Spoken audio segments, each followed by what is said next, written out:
Хэзээ давталшгүй зураг тэр үед бол компьютер гэж байхгүй. Зүгээр тэрнээс илүү нарийн давтамжтай зурж явахгүй тэр чинь. Нүдний хараа гэдэг чинь маш айхтар нарийн зэрэглэлтэй ажиллаж байгаа шүү дээ тэнд чинь.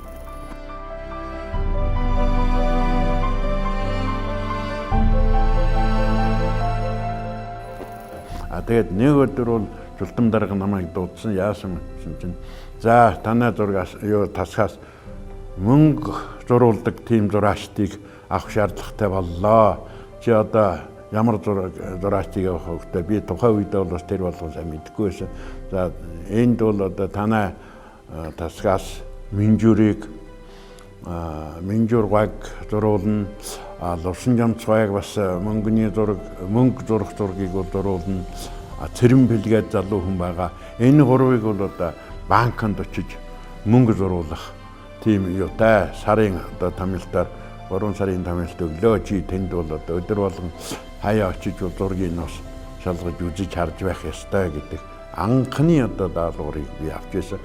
Тухайн үед Чултамгай дарга нь байсан. Тэгээд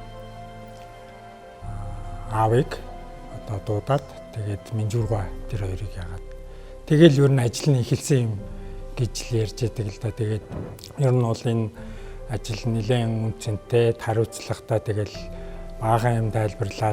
Нэг удаа бол бас банкнд одоо би ирсэн. Тэд нэр ч өглөө аваад оройд л гараа явчихдаг юм гэж би бодсон чинь нэг орсон чинь үүдэнд нэг ногоон хувцастай хүн суудсан. Тэгээ ерөөсөө яг л өмсөн хувцастайгаа ороод тэгэл гарахтаа шалгуулаад нэлээд тийм өндөр хамгаалтанд тэгээд тэр юугээ хийж исэн гэж ярьдیں۔ Тэгээд маш их загвар хийж исэн гэж өөрөө ярьж исэн. Тэр мөнгө зурна гэдэг бол зүгээр нэг зурчдаг юм биш. Тэр мөнгөний их загварыг бол 3-4% дахин том хэмжээгээр хэвлэн зурулдаг байсан юм байна лээ. Зурдаг юм байна лээ л дээ. 66 онд арай хэмжээ нь жижигсэж гарч ирсэн. Энэ ерөнхийдөө харахаар нэг тийм дэлхийн чиг хандлагад агсан. Ер нь дэлхийн нийтээр анх мөнгөний тэмдэгтүүд маань ийм том далбар байж байгаа сүүл рүүгээ багассан байдаг. Яг тэрний дагуу хэмжээний хувьд 66 оны мөнгө маань ингэж багасаж орж ирсэн байдаг. За ерөнхийдөө мөнгөний тэмдэгт маань тухайн улсынхаа нөгөө соёлыг илэрхийлдэг учраас яг хээ угалц хэлбэр загварын хувьд бол Монгол үндэсний хээ угалцыг түлхүү шингээсэн ийм загвартай гарсан байдаг. За ингээ энэ мөнгө маань бол 66 болон 81 онд 2 удаа хэвлэгдсэн. Манай аавын ярьж байгаагаар бол арслан гэдэг амьтныг бол энэ авдар савн дээр бол төвсөлдөг байсан. Өөрөн дээр ямар учиртай юм гэхээр авдар савыг нь хамгаалж байгаа тий одоо сахиус гэдэг маягаар одоо арслан дүрсэлдэг байсан. Нэгтийн дэвсгэртээр бол арслан дүрслэх хэрэгтэй юм аа. Одоо бүх тоо бол одоо нэгin тооноос эхэлдэг гээд одоо хуучны маягаар арслан зурхсан чинь тухайн үеийн удирдлагууд нь бас ингээд жоохон дургуутсах маягтай хуучны юм сэргээлээ гэж байхаар нь одоо Цэрэнбэлгой өвөө хоёр ярьж байгаад энийг нууцлалын маягаар ингэж зураад тэгээд тэр нь батлагдаад одоо хүмүүсийн хэрэглээнд яваад ингээд орж исэн юм түүхтэй. Тэн дээр бол ямар одоо зурган дээр байх вэ тэр квадрын зургийг одоо бас зурах ёстой.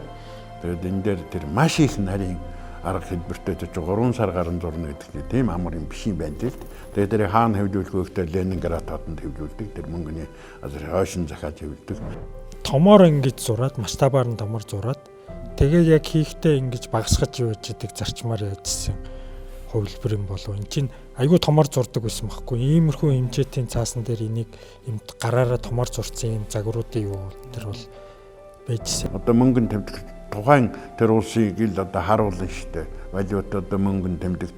Тийм учраас Монгол зургийн уламжлалын аргаар тэр зургийг мөнгөнд тэмдэгтийг зурна гэдэг бол тэр их нарийн ухаан бурхны одоо тэг заягаар зурж байгаа. Тэгтээ орчин үед тохирвол тэр мөнгөнд тэмдэгтийг зурна штэ. Хамгийн гол нь Минжүргай ярихдаа за энд бол Цэрэнбэлийн одоо тэр их нарийн бичиг үсэг тэрний очаар би ингэж энэ тэмдэг гарлаа. Цэрэнбэлгой болохоор би урд нь ямар мөнгөн тэмдэг зурж байсан бас ийм нарийн байсан биш. Энэ өвгөний буянгаар бид нар бас ийм хамтын бүтээл болгож мөнгөн тэмдэгтийг гаргалаа гэж хэлжсэн. Тэгээд тэр чинь ганц мөнгөн тэмдэг зоосноос гарсан л да. За тэгээ 1990-ад онд ихээр одоо Монгол тухайн үед ажиллаж исэн Боломж амц ингээд Монгол банкны ерөнхийлөгчийн одоо энэ хоёр аман гэрээ хилцээд ингээд одоо шинэ мөнгөний тэмдэгтийг зурх хүсэл тавьсны дагуу одоо энэ мөнгөний тэмдэгтэн дээр ажиллаж эхэлсэн байлээ. Гар зураг нь байдаг л та.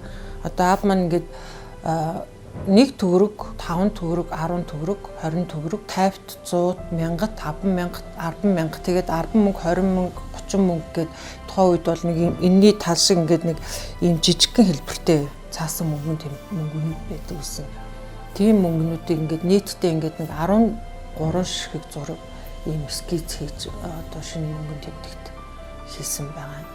Чингисийн хөрөг маань одоо энэ дотор ингээд байждаг ингээд нэвт харахаар харагдчихдаг. Яг мөнгөн дотор ч байждаг. Тэгээд анх ийм одоо мөнгөн дотроо ийм юм хийх гэж байгаамаа гэдэгт нь бол би бол тухайн үед хараад айгүй гайхаад тийм ямар гоё ямар сони ийм юм бас байдаг юм яаж хийдэм болоо гэж бид нэр тухайн үед айгүй шаагж гайхажсэн. Одоо тэгээд тэр мөнгөн тэмдэгт маань өдөө хүртэл ингээд сайхан ашиглагтаад явж байгаад би их баяртай байдаг та.